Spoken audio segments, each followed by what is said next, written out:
This video explains why dealing with China is the solution to a lot of America's problems. Hello friends, this is Unmasked Truth with Harmanjeet Saini, where I provide unique analysis of world events based on the unmasked truth that after surrender, Germany continued World War II clandestinely and became a killing machine. I also provide true news that you will find nowhere else.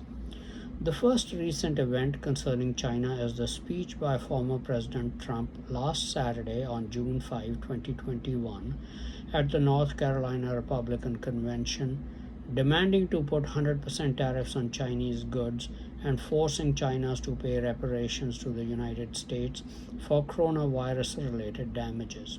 He said all nations should work together to present China a bill for a minimum of $10 trillion to compensate for the damage. He added that the figure was lower than it should be. He also said that as a first step, all countries should collectively cancel any debt they owe to China as a down payment on reparations. I'm glad that at least some in the US government are coming around to my views on the issue. I hope the Biden administration also comes around to that view quickly. In my two-part videos titled China Must Pay $10 Trillion in Compensation to the United States Alone for Causing COVID-19, dated April 26, 2021, I have argued with statistics why China must pay $10 trillion in compensation to the United States alone for unleashing COVID-19 on the world.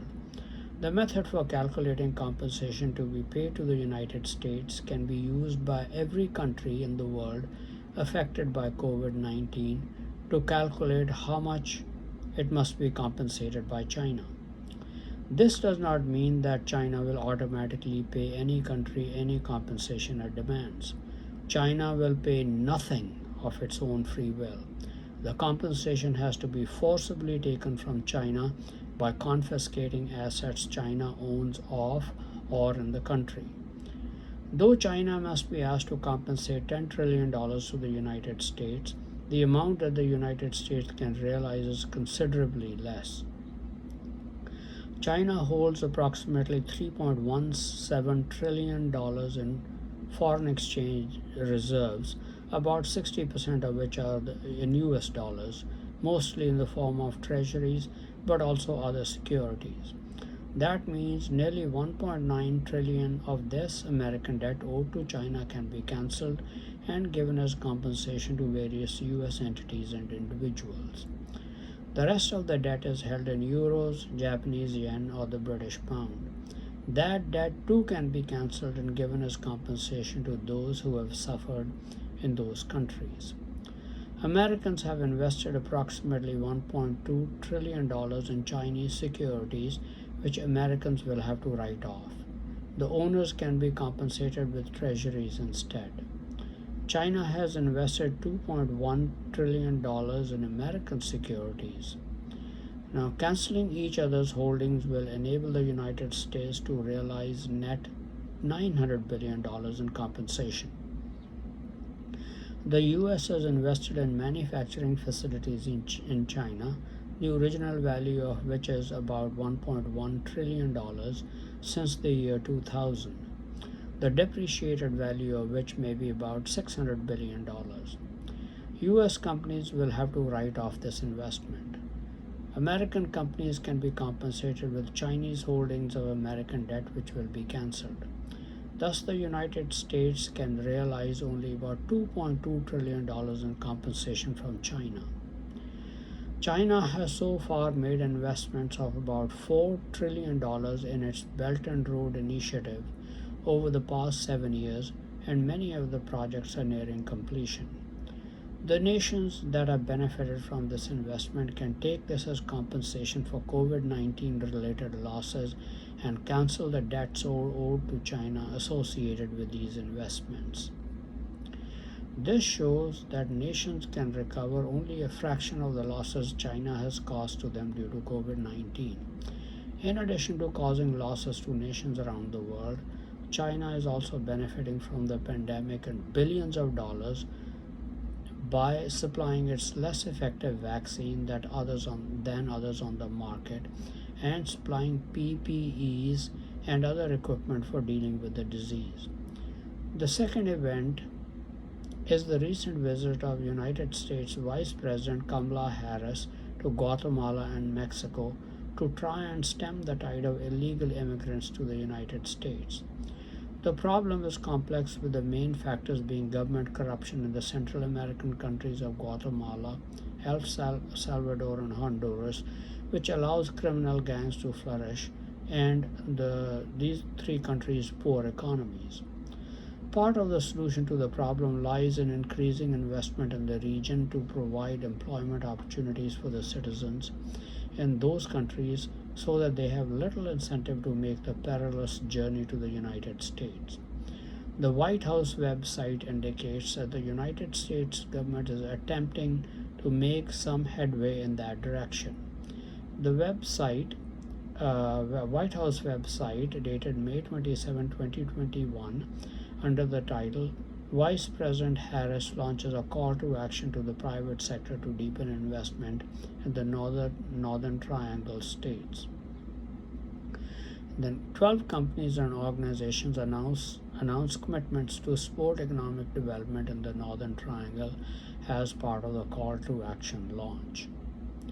In her role overseeing diplomatic efforts within El Salvador, Guatemala, and Honduras, the Northern Triangle, and with Mexico, Vice President Kamala Harris announced today a call to action for businesses and social enterprises to make new, significant commitments to help send a signal of hope to the people of the region and sustainably address the root causes of migration by promoting economic opportunity. As part of this call to action launch, 12 companies and organizations announced commitments to support inclusive economic development in the Northern Triangle, including Axion, Bancolombia, Chobani, Divivienda, Duolingo, the Harvard THN School of Public Health, MasterCard, Microsoft, Nespresso, ProMujer, the Tent Partnership for Refugees, and the World Economic Forum. Our comprehensive strategy to address the root causes of migration will involve significant commitments of U.S. government resources to support the long-term development of the region, including efforts to foster economic opportunity, strengthen governance, combat corruption, and improve security. This approach will leverage commitments and resources from the governments in the Northern Triangle, as well as partnerships with the multilateral development banks and international financial institutions. While these steps are laudable, they will not be enough to provide the kind of employment opportunities for the populations in the Central American countries that they need. That's where China comes in as a solution to the problem.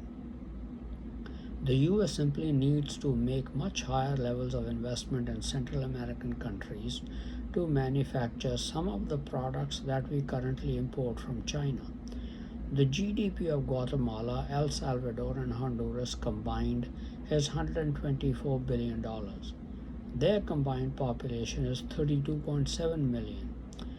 We imported $435 billion worth of goods from China in 2020 and $151 billion worth of goods in the first 4 months of 2021. The imports are likely to exceed $500 billion in 2021. Just back of the envelope calculations show that if we were to set up manufacturing facilities in Central America to manufacture simple medium-level technology products worth $20 billion and import them rather than importing from China, it would provide between 1.5 to 2 million manufacturing jobs in the region. Then, via the economic multiplier effect, the GDP impact on the economies could be $50 to $60 billion, with about 4 to 5 million total new jobs, manufacturing, service sector, and government jobs created. 5 million new jobs in a region with a population of 33 million will have a huge impact on the economies of these countries, which will stem the tide of illegal immigrants. Replacing 20 billion in annual imports from China with imports from these countries will not significantly impact China's economy but will transform the economies of these countries. That's how China is the solution to solving our illegal immigration problem. The third major recent event is the news reported by Robert Barnett in Foreign Policy magazine last month that China has built three villages in Bhutan's Beiyul region since 2015, including the village of Gyalafug. Barnett wrote that China has also constructed 66 miles of new roads, a small hydro power station, two Communist Party administrative centers, a communications base, a disaster relief warehouse, five military or police outposts, and what are believed to be a major signal tower, a satellite receiving station, a military base, and up to 6 security sites and outposts.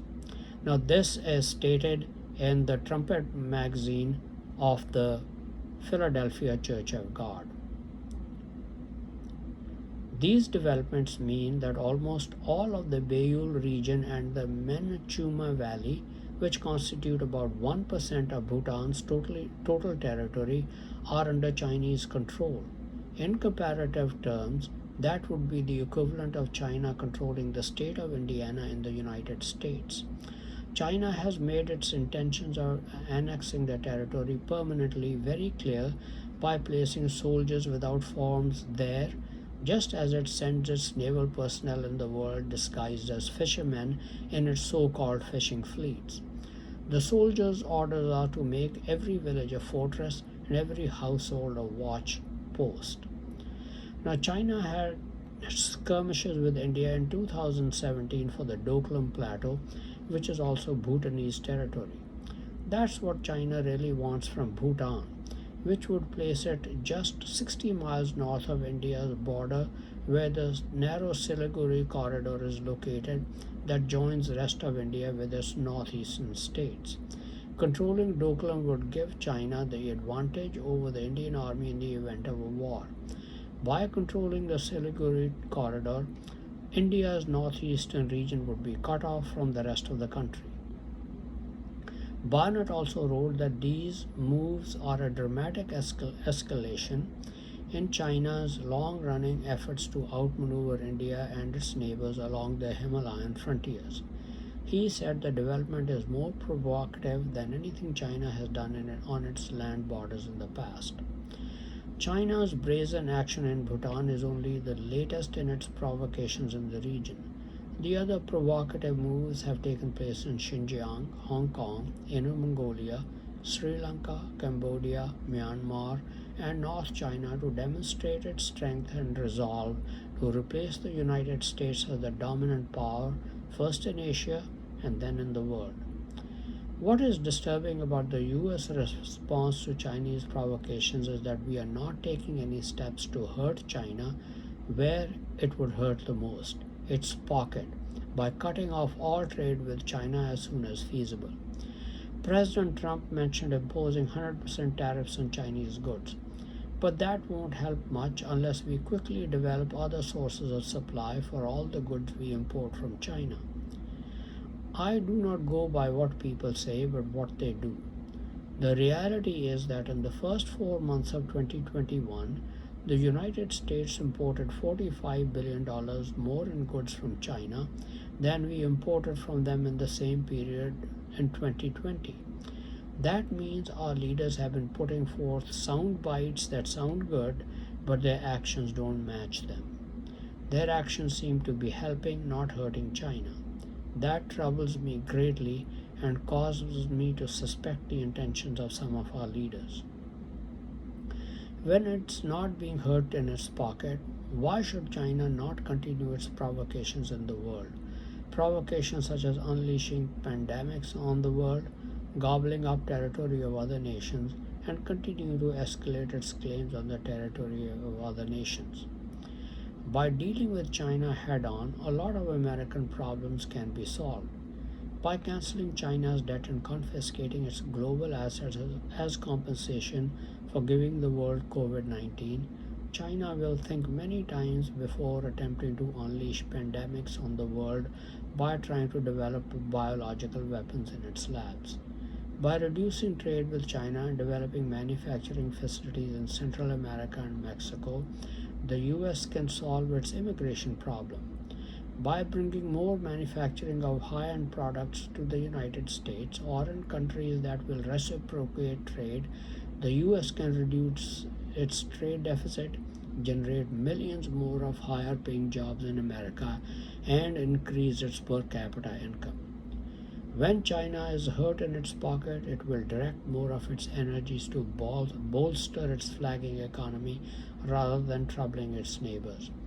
One can argue that it would provoke China to war, but the reality is that China is already attempting to provoke a war with the United States because of its existing economic and military strength, and it continues to trouble its neighbors.